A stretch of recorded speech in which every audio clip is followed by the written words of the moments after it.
मैं 2002 में ये हमारी कंपनी स्टार्ट हुई थी पिरसुल्ले में। 31 मार्च 2002 को इसका ओपनिंग हुआ था। और हम स्पॉन्ज आयरन बनाते हैं जिसका रॉ मटेरियल जो है गोवा से भी आता है और कर्नाटका से भी आता है।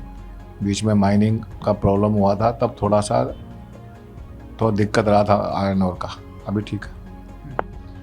अभी आपको इंडस्ट्री है आपकी जो उसमें आपको कौन से प्रॉब्लम्स हो रहे हैं, जैसे कि पावर के या पानी का, और क्या क्या प्रॉब्लम? पावर का प्रॉब्लम तो इसलिए नहीं है, अभी हमारा पावर कंजम्पशन बहुत कम है, तो इसलिए पावर तो हमारे पास बैकअप जनरेटर रहता है। पावर का तो गोवा में जो है अप्रैल मई में थोड़ा दिक्कत आता ही है, तो उसमें जनरेटर चलाना पड़ता है, जनरेटर का कॉस्ट बढ़ जाता है। लेकिन हमारा क्योंकि पावर मेन रॉ मटेरियल नहीं है, इसलिए पावर तो कोई बहुत बड़ा इशू नहीं है।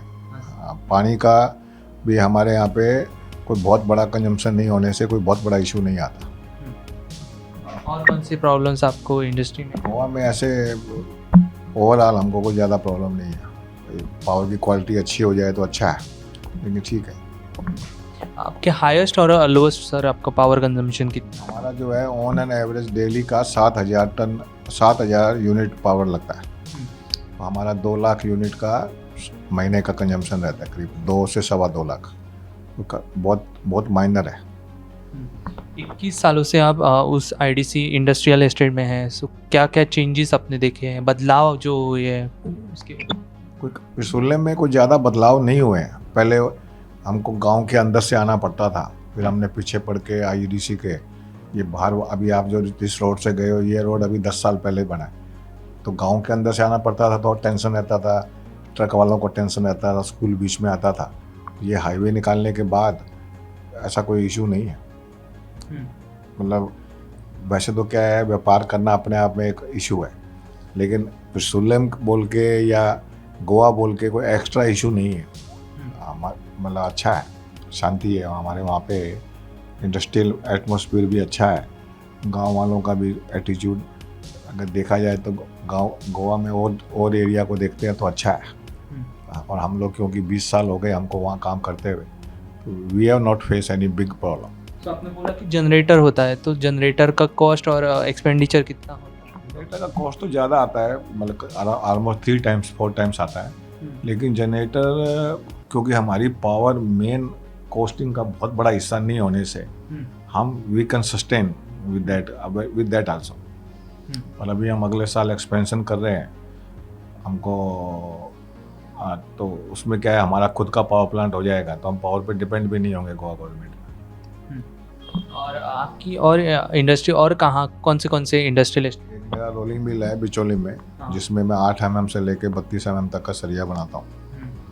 और एक मेरा पिरसुल्ले वहाँ पे काले में स्पॉन्ज आयरन का प्लांट है।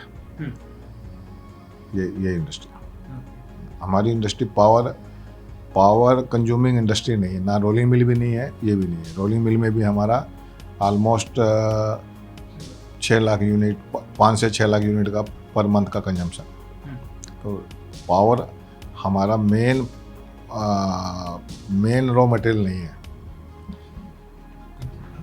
हालिया दिनों में हम देख रहे हैं कि बहुत से ऐसे इंडस्ट्रियल एस्टेट में जो फायर बहुत इंसिडेंसेस हो रहे हैं। सो आपकी इंडस्ट्री में जो फायर के लिए जो सेफ्टी मेजर्स रहती है, ऐसी आपने कुछ की है? नहीं, ये तो क्या है, हम उसके नीचे आते हैं फायर डिपार्टमेंट के। Fire department time to time हमको इंस्ट्रक्शन देता रहता है, भी आपको इतने लगाने पड़ेंगे, इतने ये पानी का पूरा सिस्टम बना के दिया हुआ है उन्होंने, और पूरे वो लगाए हुए हैं, वो भी लगाए हुए हैं। लेकिन हमारे यहाँ पे कभी फायरिंग नहीं हुआ, क्योंकि हमारा जो लोहा है, आयरन और जो है, उसमें आग नहीं लग सकती। और हमारा जो फिनिश प्रोडक्ट है वो भी आग नहीं लग सकती, और हमारा जो कोयला है उसमें भी आग नहीं लग सकती। तो हमारे 20 साल के ट्रैक रिकॉर्ड में कभी आग नहीं लगा, छोटा या बड़ा। और हमारी इंडस्ट्री में आग लगती भी नहीं है।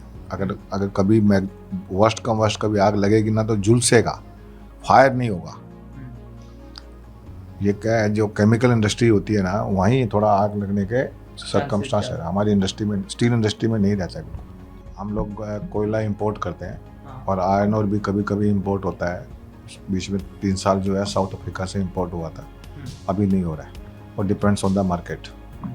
आपके फिनिश प्रोडक्ट्स आपके कहाँ finish product with in Goa बिकता है, 90% विद इन गोवा बिकता है, 10% खाली कभी महाराष्ट्र और गुजरात और राजस्थान जाता है, बाकी 90% गोवा बिकता है।